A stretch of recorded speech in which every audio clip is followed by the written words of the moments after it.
Business trip మీద బ్యాంకాకా అబ్బే ఆ ఊరు కాదు, నా ఓపిక ఉండదు నా మనిషిలో. ఆఫీస్ కోసం అని చెప్పి ట్రిప్ మీద ట్రిప్ వేసి మనిషి నీరసించిపోయాడు వదిన. అందుకే ఈ దేశంలోనే అదేదో ఊరమ్మా, గోవా వెళ్తున్నాడు ఈ మధ్యన. ఆ ఊరు కంటే ఈ ఊరు ప్రయాణం సులువుట, చిటుక్కుమంటూ వెళ్తాడు వదిన. లగేజీ కూడా పెద్దగా ఏం ఉండదు వదిన, రెండు నిక్కర్లు పట్టుకెళ్తాడు. నిక్కర్లు ఏందయ్యా అంటే ఫారినర్లతో మీటింగ్ రాజ్యం, మామూలు విషయం కాదు, ఫ్యాషన్ గా ఉండాలంటాడు.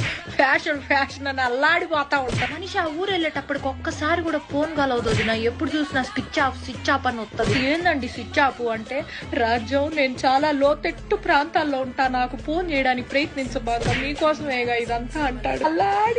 ఎప్పుడైనా ఫోన్ సిగ్నల్ దొరికి ఏం చేస్తానా అయ్యా అంటే మందు వేసుకుంటున్నా రాజ్యం అంటాడు. ఊరి మందు కాదయ్యా మందులు వేసుకుంటున్నా అనాలి. పని ధ్యాసలో పడితే ఈ మనిషి ఏం మాట్లాడతాడో తెలియదు, అల్లాడిపోతా ఉంటాడు. నువ్వు నా మొదటి పెళ్ళానివి, నా రెండో పెళ్ళంతో నేనున్నాను ఇప్పుడు గోవాలో అన్నాడు. పీపీ డౌన్ అయిపోయింది వదిన నాకు.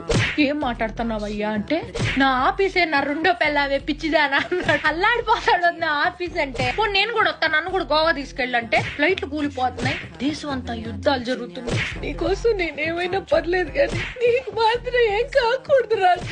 అల్లాడిపోతాడు అది నా ఈ పెళ్ళవాడు. ఒకరోజు తెలియకుండా వీడియో కాల్ నొక్కేసే పోదిన, ఆయన కూడా చూసుకోకుండా ఫోన్ ఎత్తేసాడు.